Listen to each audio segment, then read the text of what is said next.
Good day and welcome back to the sixth video on the Nigerian legal method. Okay, in our last video we looked at the different types of law, which are the natural law, the divine law, the human law, and then the eternal law. Okay, and today we continue our discussion by looking at the classifications of law.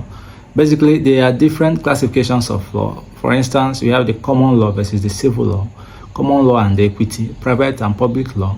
We also have the procedural versus substantive law, and then written or unwritten law. So today we are going to look at all these kinds of laws and the relationship between them. Okay, so we begin with common law and civil law. Common law represents one of the received English laws in Nigeria. Okay, in terms of reception, they could be received either by statutes of general application or directly through local legislations. And as such, they form an important source of the Nigerian law. That is to say, these laws were not actually developed by us Nigerians. They are the human laws made in England, but then received by Nigeria into our legislative system, into our judicial system, to become part of our own law, to either help enhance, formalize, or improve our own law, or coexist with our own law. So common law in principle are received laws. They are not our privately or individually or societally developed laws. They are the laws that we are adopted from English law. Okay, and they are very, very important in our own legislative system, because you know the Nigerian legal system is founded purely, maybe not purely, but at least extensively, significantly based on the English legal system. This is because as a result of the colonization and so on and so forth, we tend to adopt things that people in England are doing. So our legal system is structured similarly with that of England. So you don't be surprised when you see a lot of English cases founding precedents in the Nigerian cases. Okay, so the common law are those laws that are part of English law, formulated, developed, and administered by the old common law courts. And as such, they are unwritten in most sense. They are unwritten in most sense. Okay? So, on the other hand, the civil law are those laws that have been made by a given community and ordained for itself. Okay? So, it is a stiff opposition to the international law. That is to say, the civil law is an opposite of the common law. The common law are those we received from the English legal system. Then civil law in this case are those we have made by ourselves and ordained to govern us. For instance, the 1999 Constitution and other acts of the Parliament. Okay? Therefore, it is also used, civil law is also used to reference the Roman law, which is jus civile. Okay? So the Roman law forms an integral part of a lot of legal systems in the world, because over the years during the Roman conquest, they tried to formulate different kinds of laws, and as they conquered, they transferred these laws based on the individual cultures and norms of the society they have conquered. So over time, these people started to shape their life, to live their life based on the principles that the Romans have transferred into their society. Okay, that is why sometimes we do call them the Roman law, because it's the act of conquest which they used to conquer different people and society included assimilation, ensuring that each values, norms, cultures, and these societies are sustained. However, the laws of the Romans were made to be supreme. Okay? So, we go further by looking at law and equity. The fact is that the birth of the common law actually started during the Norman conquest. During this period, the Normans sent representatives to different parts of England to study the cultures and values of the people within there. And then these representatives returned with what they have learned. And then these ideas were used to generate laws, or at least regulations that would be binding in the entire English sphere, or England per se. Okay, this is why common law in most cases is described as the common sense of the community, which has been crystallized and formulated by our forefathers, and as such it is a stiff opposition to equity.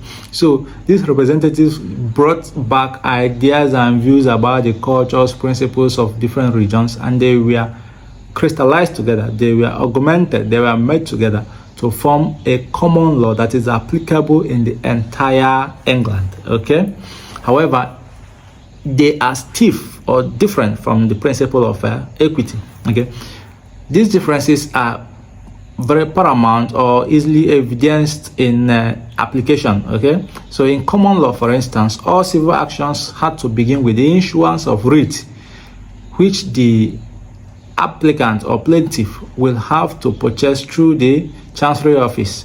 There were different writs which cover different kinds of actions, and for you to succeed in common law, the implication is that whatever action you are trying to bring before the Court of Chancery must fall within a particular writ.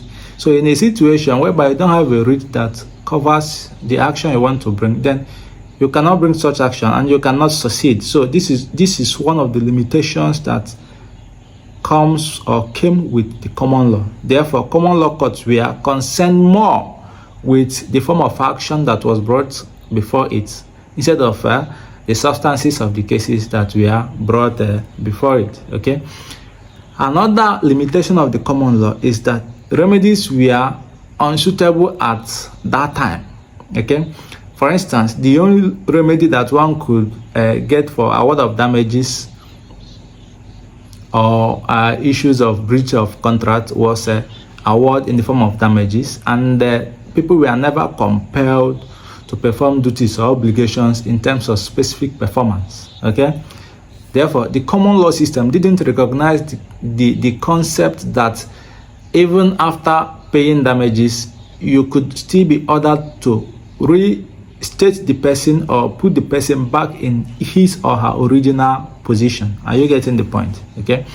Another limitation was that common law did not recognize the concept of trust, whereby someone gives a property, party A gives a property to trustee to hold on behalf of party B, pending the completion of a given assignment, in which the trustee will now have to return the property back to party A. Are you getting the point? So let's say, for instance, you want to buy a motorbike and you came to me, you don't have money, then you deposited your landed property with a trustee, pending when you will finish paying me the loan I gave to you to buy a bike. Okay, once you are done, the trustee is expected to give you back the landed property you deposited. But in common law, that wasn't the case. The trustee was actually considered as the owner of the property. So the trustee could actually sell or use it to secure another collateral somewhere. Okay, so these were some of the limitations of common law when it comes to the principle or doctrine of trust. Okay, there was also the issue of mortgagor relationship in common law, where the mortgagor who defaulted in payment would have to forfeit the collateral he used to secure the loan, as well as repay the principal amount and interest. This was so unfair, and it was so harsh, because once you exceed the contractual date of repayment, then you are going to lose your collateral. You will still have to repay the principal. You will still have to repay the interest. So it was too unfair, it was so harsh on the mortgagor, who had a genuine interest for securing a loan. Are you getting the point? So all these limitations gave birth to equity, because with time people started complaining. They went to the king had to redress some of this issue through the Court of Chancery, and then they started developing new ways to ensure that equity takes the order of the day. And today we have what we call the doctrine of equity as a product of the limitations of the common law. Okay, therefore equity as today represent the body of laws or aggregate rules that have been developed by the Court of Chancery to remedy or cushion the defects or limitations of the common law. Okay, so when it comes to equity, the founding principle was to ensure that whatever is used today as a case for one another would be considered a case for another tomorrow. You know, in common law, the chancellors were mainly clergies, so everybody was applying law based on his or her own understanding of what is wrong or right by virtue of religious affiliation. Okay, so the king now had to reform the system in such a way that all members of the Court of Chancery, we have to abide by a body of fixed rules based on past decided cases, and these fixed rules emanated or grew into what is known as the doctrine of equity. And the doctrine of equity is mainly based on fairness and justice. So what you have done to party A, you have to do to party B. Okay, what you did not do to party A, you cannot do to party B, as it relates to cases and decisions and judgments and so on and so forth. Okay, so equity basically addressed the limitations of the common law, and two of the most pronounced areas are in the case of trust and mortgage. Therefore, in today, when it comes to equity, the trustee is expected to perform the duty of returning the trust in deposit to the borrower once the borrower has finished repaying the lender. So the property in trust is not considered the property of the trustee. The trustee is just there to function as a link, a middleman between the person borrowing something and the person being borrowed something. Okay, so today that is what we kind of refer as the trust, the doctrine of trust in today's application. Okay. Secondly, when it comes to mortgage, in the event that the contractual date of a mortgage has exceeded and the mortgagor did not, the mortgagor, that is the person who took loan from the bank, while the bank or the borrower is the mortgagee, and the mortgagor has not made payment, any single payment, the mortgagee is not expected to sell that property without an action. Before the mortgagee can sell that property, the mortgagee must have to raise an action. So the mortgagor who has not made a payment can also raise an action to request for some time to make the payment, after which full payment of the principal and interest, the mortgagee will still have to return the mortgagor's collateral or property that was used to back the loan. Okay. However, in common law, this was never the case. Once you reach and exceed the contractual date of repayment, your property is gone. But today, even if you exceed the contractual date without making any single payment, you can still go to the court and bring an action to be given time for you to repay the principal and the interest. And today, this is what we know as the equity of redemption. Okay, so another remedy which the common law has over which the equity has over the common law is the remedy of specific performance. So if a party A and party B has agreed on something, for instance, to deliver a certain thing from my company to your company, and at the end of the day I fail to do that, aside the damages, the court can still order me to go and deliver that thing. So the court can still issue action or judgment as it relates to specific performance, order someone to perform that which the person ought to have performed by virtue of agreement between the person and another party. So these three are key points, are the main areas where equity serves to remedy the limitations of the common law, that is trust, mortgage, and the principle of specific performance. Okay, so to better demonstrate this, in the case of Federal Administrative General and 12 others versus Paul William Cardoso, okay, which is a locus classicus in relation as to understanding the impact of equity on common law. The court held that the mortgagor has two rights. First is legal, and the second is the equitable right. The legal right is that his property, which was used as a collateral, must be given to him or returned to him once he has made full payment of the principal money and the interest. Then there is also the equitable right, or the right of redemption, or the equity of redemption, or whatever term you want to use it, which the party, although he did not make any payment, can bring an action of redemption before the court, for the court to allow him to make the payment and interest and regain his property after the contractual date has exceeded. So the legal right, if he had made the payment before the contractual date, you just return his property to him. Equitable right, or equity of redemption, if he did not make any payment and the contractual date expires, he can still go to court and ask court to give him time to pay you back. So the fact that he doesn't make payment until the contractual date expired does not mean that you should now go and sell his property. Doing that is illegal, okay, because he still has the equity of redemption, which he has to exhume through action of redemption. However, it is the duty of the mortgagor, the person that borrowed the money, to approach the court. The mortgagee doesn't need to care, okay? So if after waiting some time and the mortgagee is not getting any news from the mortgagor, the same right which the mortgagor has to bring an equity for redemption is also the same right the mortgagee has to approach the court to give him the right or order to sell that property and regain his principal and interest, okay?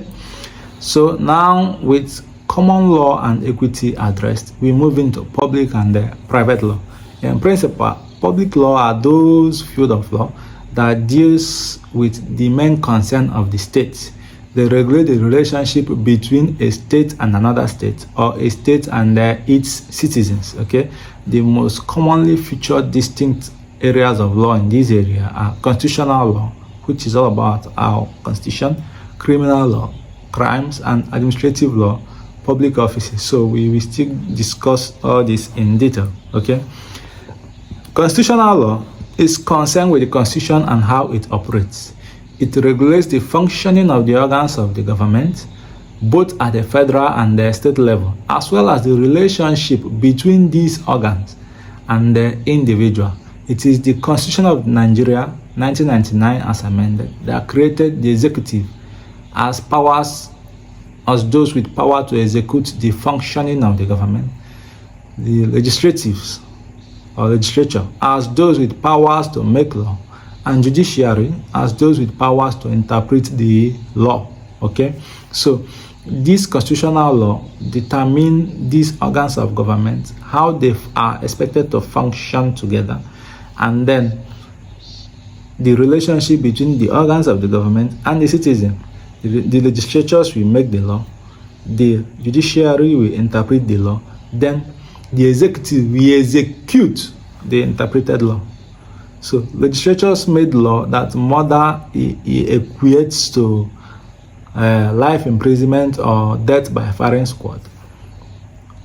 The judiciary will pass that on any individual that committed a crime of murder. Then the executive, who is either the governor or the president, will now have to sign that murder judgment into effect before the person can be killed.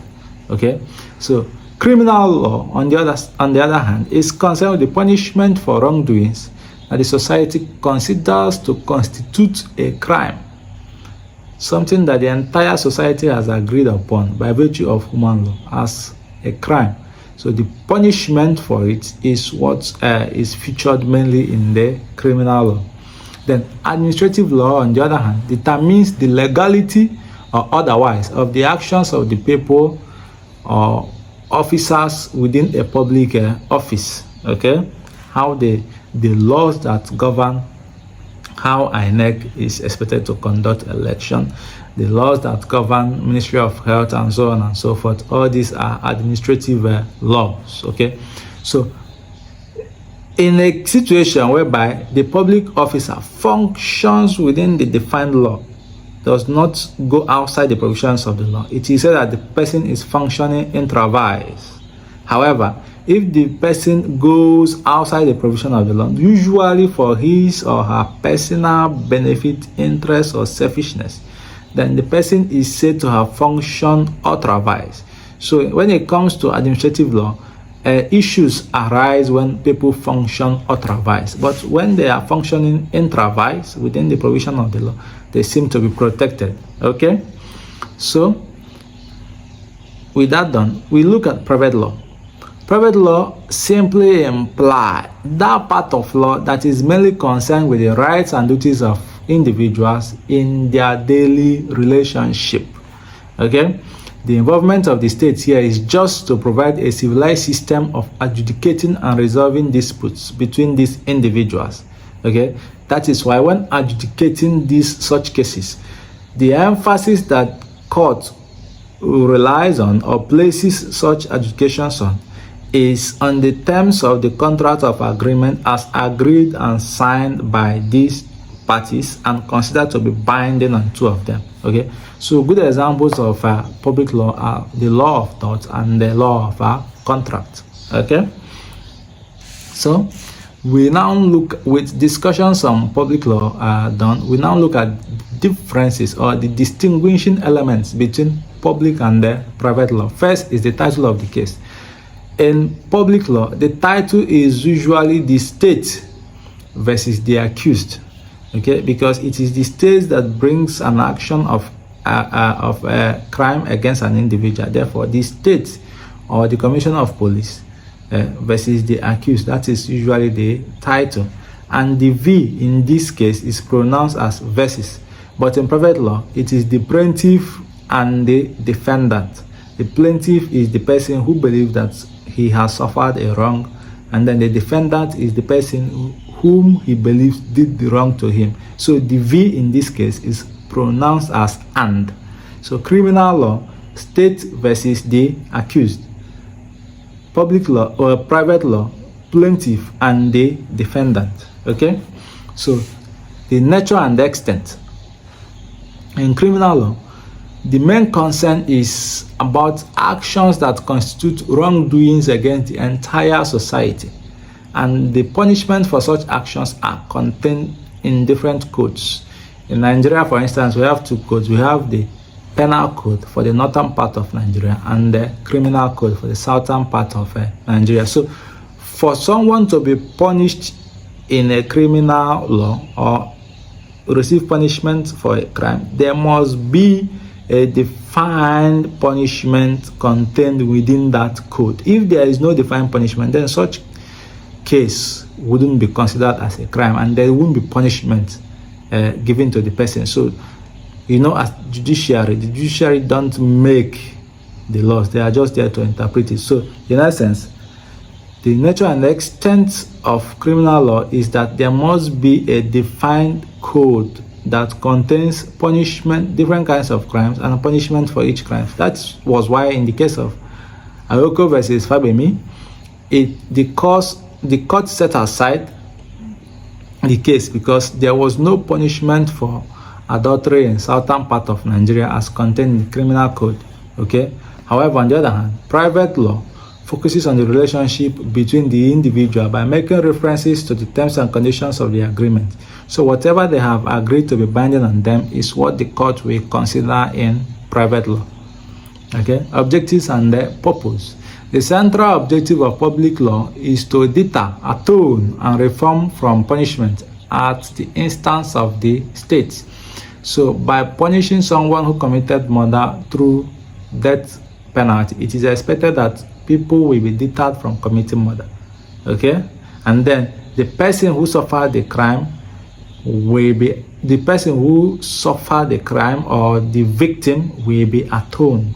Okay, when the person who inflicted the crime is punished. Okay, then the society will be reformed, because when people are deterred, then there will be more calm and less chaos.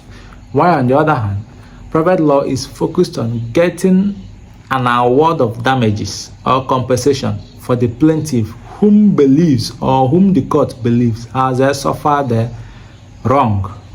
Okay, so the main difference is that objectives of the criminal law or the public law is centered on deterrence, atonement, and reformation within the society, but private law is focused on damages or compensation for the party that has suffered wrong.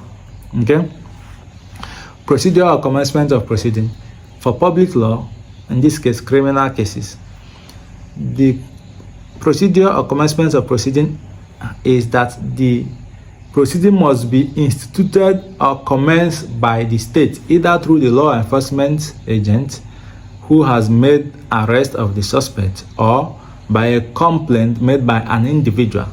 Okay, while on the other hand, in private proceedings, it is the party who feels that he or she has suffered wrong that has to institute an action against the party whom he or she believes did that wrong to him in a court. Okay, termination of proceedings. It is only the state through the Attorney General, which is based on the principle of non prosequi, okay, that can terminate or discontinue a public law proceeding. Any criminal case can only be terminated or discontinued by the state. However, on the other hand, the public law application is that the plaintiff who brought the action against the respondent or defendant is at liberty any given point in time through the proceeding to terminate or discontinue that action in court. Okay, once you just tell the court you don't want to proceed, then that is it, you can withdraw the case.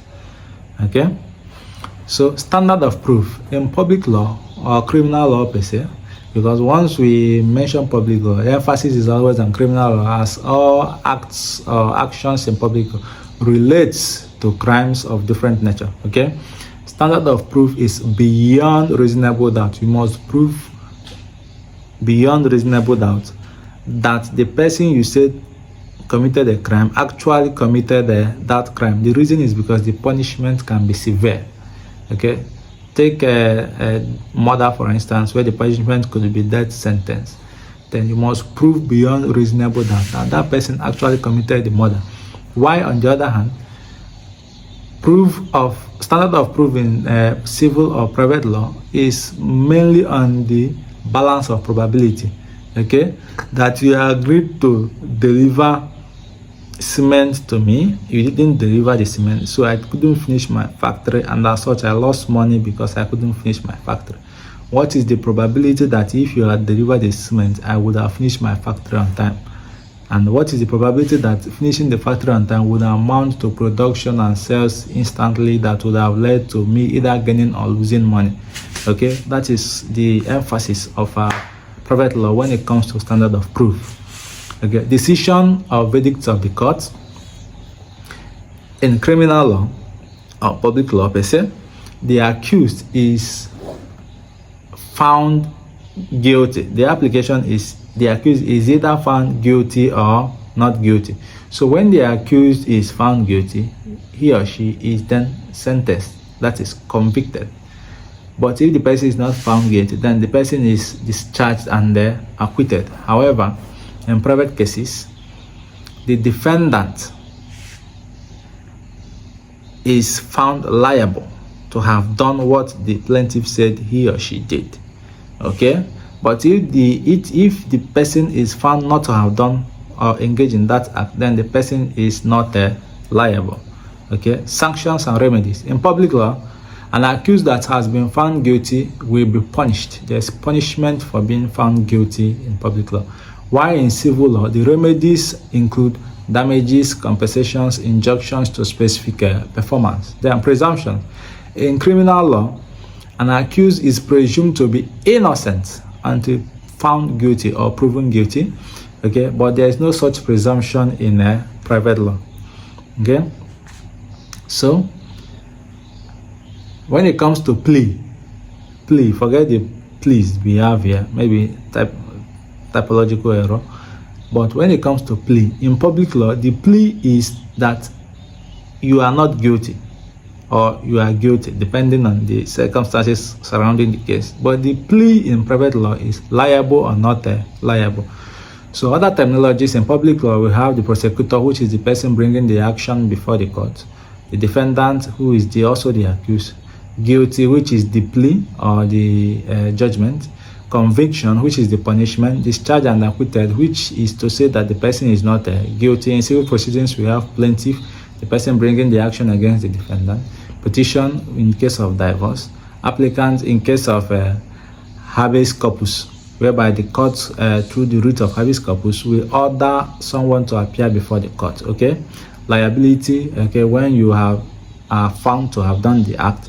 Not liable when you are found to not have done the act.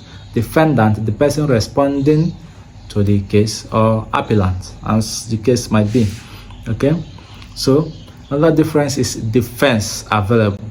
So in the defense available in public law is that once someone has been charged and acquitted, which is outre fois acquit, the person cannot be charged based on the same material facts as is within the concept of the last case. Okay, the essence is to avoid double jeopardy, whereby a person will have to be put through the same rigors of legal process twice on the same issue. Additionally, if the person is found guilty, convicted, and the person has finished 7 terms, the person cannot be recharged again on the same material fact, which is outre fois convict. So once you have suffered your punishment for a crime, you cannot be retried on the same crime again. Okay, this is enshrined in section 36 sub 9 of the 1999 Constitution. We also have what we call the pardon plea, which is a situation whereby someone who has been convicted has been pardoned by either the state governor or president. Okay, once the person is pardoned, you cannot retry a pardoned person on the same material fact, which is also contained in section 36 sub 10 of the 1999 Constitution as amended. However, in civil cases, the defense available is res judicata. That is to say, if someone applied for a petition against you and you have been found to have done what the person said to do, that is, you have been found to be liable, and you have paid the compensation or damages the court asked you to pay, the person cannot retry you again. That is res judicata, which is the defense in civil cases. Okay, this was the case in Ito versus Ekpe, okay, where the court said that once a defendant has been found to have been liable and the person has made remedies as it relates to damages ordered by the court, then the person cannot be retried on the same material fact. Or if the person is found not to be liable, then the person can also not be retried on the same material facts. Okay, so time limitations. The criminal law or public law is not time bound. The action in criminal law or public law proceeding can be brought before the court at any given time. Even if you committed a crime today, the action can be brought in the next 50 years. Okay, however, in civil cases, action can be started back by virtue of the fact that it was not brought on time. This was the case in Texaco Panama Incorporation versus Share Petroleum Development Corporation of Nigeria Limited, whereby Texaco Panama suffered damages as a result of oil spillage. However, it brought the action 5 years after suffering the damage. So the court had to set aside the case, strike it out on the ground that it has become statute barred by virtue of the fact that the time required to bring such an action has elapsed. This is based on the principle of law, lex vigilantibus, non dominantibus adjurat. Okay, the law helps those that are awake or vigilant and pursue their rights immediately as they suffer the damages, and not dormant ones. Okay, so with these discussions done, let us look at other necessary concepts within the application of principles of law. We have the overruling a decision. Overruling a decision is a case whereby a court feels that itself or a lower court has made a decision per incuriam, that is against the existing law. Okay, and in the process, gives another decision that is opposite in judgment to the one made before.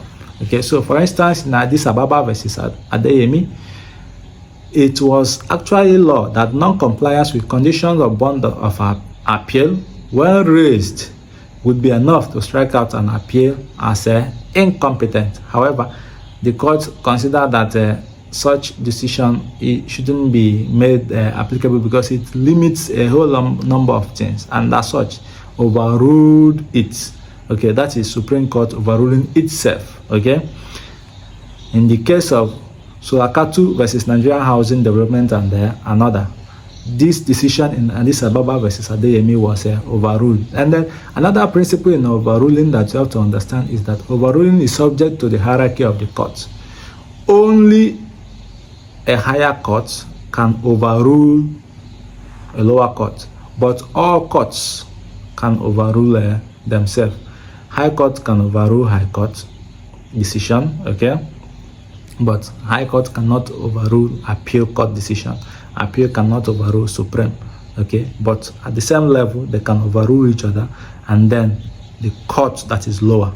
Okay, then there are certain conditions that must be met, or at least visible, before overruling a decision would be considered applicable.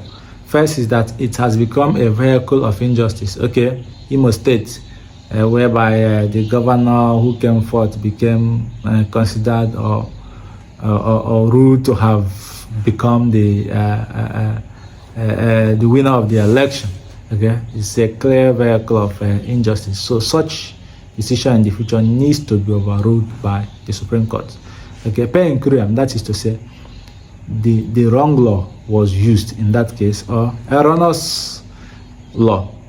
Okay, in a situation whereby the judgment is impeding the proper development of law.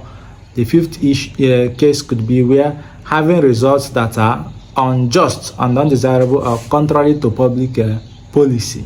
Okay.